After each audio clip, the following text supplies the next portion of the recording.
আসসালামু আলাইকুম বন্ধুরা, আজ আমি আপনাদের সাথে শেয়ার করব ফুলকপির একটা দুর্দান্ত রেসিপি। তো ফুলকপির এরকম একটা রেসিপি কিন্তু ভাত অথবা রুটির সাথে খেতে কিন্তু দারুণ লাগে। তা ভিডিওটা স্কিপ না করে আপনারা সম্পূর্ণ দেখতে থাকুন। এখানে আমি নিয়ে নিয়েছি পরিমাণ মতো ফুলকপি, কুচানো গাজর, মটরশুঁটি, কুচানো টমেটো ও ছোট ছোট করে কেটে নেওয়া আলু। তারপরে আলু ও ফুলকপিটাকে ভালো করে ধুয়ে নিয়ে একটা পাত্রের মধ্যে নিয়ে তাতে দিয়ে দিয়েছিলাম বেশ কিছুটা পরিমাণ পানি। তারপরে দিয়ে দিলাম পরিমাণ মতো লবণ ও হলুদ। তারপরে ফুলকপি ও আলুটাকে বেশ ভালো করে একটু সেদ্ধ করে নেব। এতে করে কি হয়, ফুলকপিটা ভাজার সময় কিন্তু খুব অল্প সময়ের মধ্যেও হয়ে যায়। তো ফুলকপি আলুটা বেশ হালকা সেদ্ধ হয়ে গেছে। এরপরে এটাকে ভালো করে একটু ছেঁকে নেব। তো এটা পানিও ছাঁকা হয়ে গেছে। তারপরে গ্যাস ওভেনের মধ্যে আমি কড়াই বসিয়ে দিয়ে কড়াইটাকে ভালো করে গরম করে নিয়ে এর মধ্যে আমি দিয়ে দিলাম সরষের তেল। তেলের মধ্যে এবার আমি ফোড়ন দিয়ে দেব। দিয়ে দিলাম সামান্য পরিমাণ 5 ফোড়ন, আদার পেস্ট ও কাঁচা পাকা কয়েকটা কাঁচা লঙ্কা।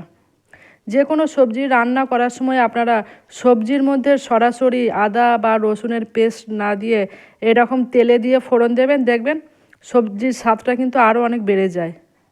এরপরে এর মধ্যে দিয়ে দিলাম কুচানো পেঁয়াজ।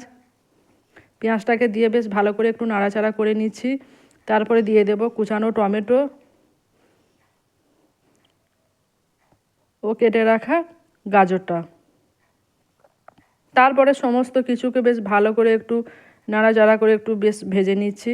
তারপরে দিয়ে দিলাম মটরশুঁটি ও দিয়ে দিলাম পরিমাণ মতো লবণ। তারপরে বেশ ভালো করে একটু 2-3 মিনিটের মধ্যে একটু বেশ খুন্তির সাহায্যে নেড়ে চেড়ে একটু ভেজে নিচ্ছি।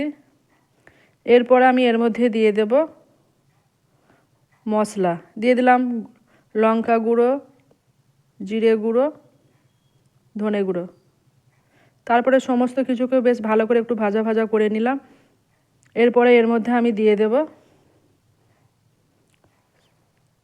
সেদ্ধ করে দিয়ে দিলাম পরিমাণ মতো একটু পানি, যাতে মশলাটা ধরে না যায়। তারপরে এর মধ্যে দিয়ে দিলাম